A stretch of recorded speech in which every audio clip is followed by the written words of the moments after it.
महात्मा गांधी को गाली देने वाले कालीचरण महाराज ने उन्हें राष्ट्रपिता मानने से नकार दिया।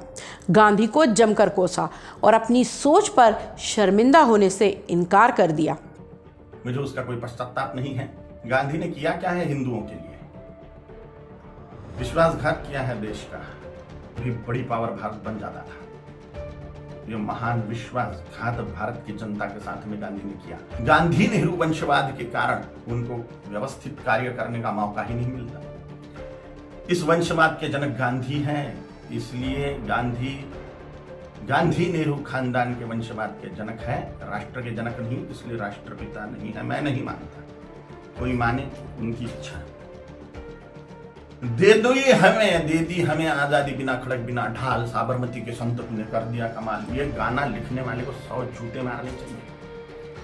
ये फांसी के फंदे पर झूल गए ये नौजवान, लेकिन इनको कोई श्रेय नहीं। सुखदेव, राजगुरु भगत सिंह जी की फांसी गांधी रुकवा सकते थे, लेकिन नहीं रुकवाई। जानबूझ के हिंदुओं के खिलाफ ही किया। बोला था कि बंटवारा मेरी लाश पे होगा। मजहब के नाम पर जो बंटवारा हुआ पाकिस्तान बांग्लादेश का, वो मेरी लाश पे होगा, ऐसा गांधी बोलते थे। लेकिन जब बंटवारा हुआ तब गांधी जिंदा थे, और बंटवारे के समय जो दंगे हुए, लाखों करोड़ों हिंदुओं को, सिखों को काट डाला गया उसमें, और लाखों करोड़ों हिंदुओं को मार के उनकी लाशें भेजी गई। लाखों हिंदुओं को, 27 लाख हिंदुओं को मार डाला गया एक ही दिन में, डायरेक्ट एक्शन डे के दिन, जिन्ना के द्वारा।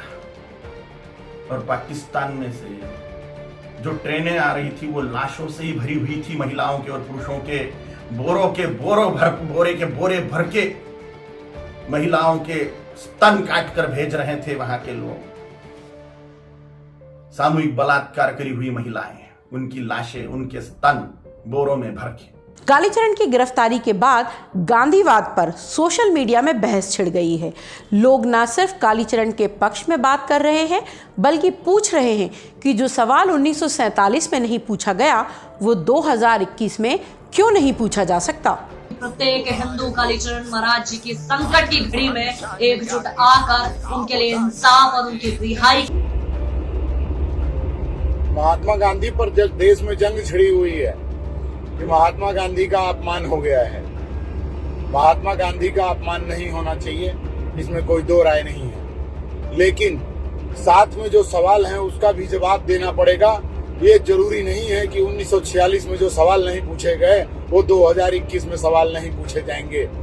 अब 2021 में अगर सवाल पूछने लायक माहौल बना है तो सवाल पूछा जाएगा, और सवाल पूछा जा रहा है।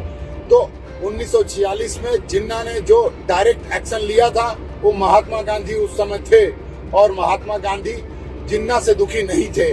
और 1947 में जब बंटवारा हुआ तो लाखों महिलाओं का जो रेप हुआ, बलात्कार हुआ, जो हत्याएं हुई, सब महात्मा गांधी के साथ हुआ है। उसके बाद भी महात्मा गांधी पाकिस्तान के लिए अनशन पर बैठे थे। तो राहुल गांधी क्या बताएंगे? ये बिंची ये बताएगा कि राहुल गांधी, महात्मा गांधी हिंदुत्ववादी थे या हिंदू थे?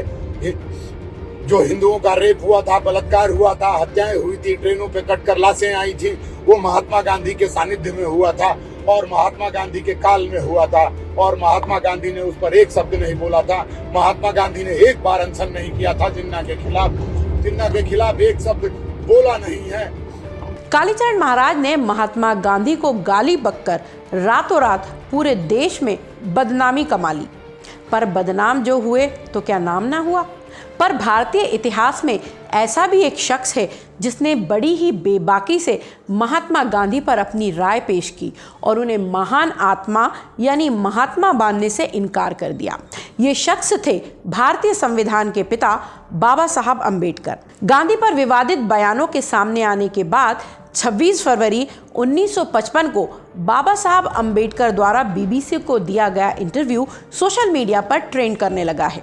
अम्बेडकर ने इंटरव्यू में कहा है कि वो गांधी को हमेशा एक प्रतिद्वंदी की हैसियत से मिलते थे, इसलिए वो गांधी को अन्य लोगों की तुलना में बेहतर जानते हैं। अम्बेडकर ने इंटरव्यू में कहा था, आमतौर पर भक्तों के रूप में उनके पास जाने पर कुछ नहीं दिखता सिवाय बाहरी आवरण के जो उन्होंने महात्मा के रूप में ओढ़ रखा था, लेकिन मैंने उन्हें एक इंसान की हैसियत से देखा, उनके अंदर के नंगे आदमी को देखा। लिहाजा मैं कह सकता हूँ कि जो लोग उनसे जुड़े थे, मैं उनके मुकाबले गांधी को बेहतर समझता हूँ। अंबेडकर के मुताबिक गांधी भारत के इतिहास में एक प्रकरण थे, वो कभी एक युग निर्माता नहीं थे। गांधी पहले से ही इस देश के लोगों के जहन से गायब हो चुके थे। उनकी याद इसी कारण आती है कि कांग्रेस पार्टी उनके जन्मदिन या उनके जीवन से जुड़े किसी अन्य दिन सालाना छुट्टी देती है। हर साल सप्ताह में 7 दिनों तक एक उत्सव मनाया जाता है। स्वाभाविक रूप से लोगों की स्मृति को पुनर्जीवित किया जाता है। तो मैं हूं सीमा वर्मा और आप देख रहे हैं टाइम 8 मध्य प्रदेश।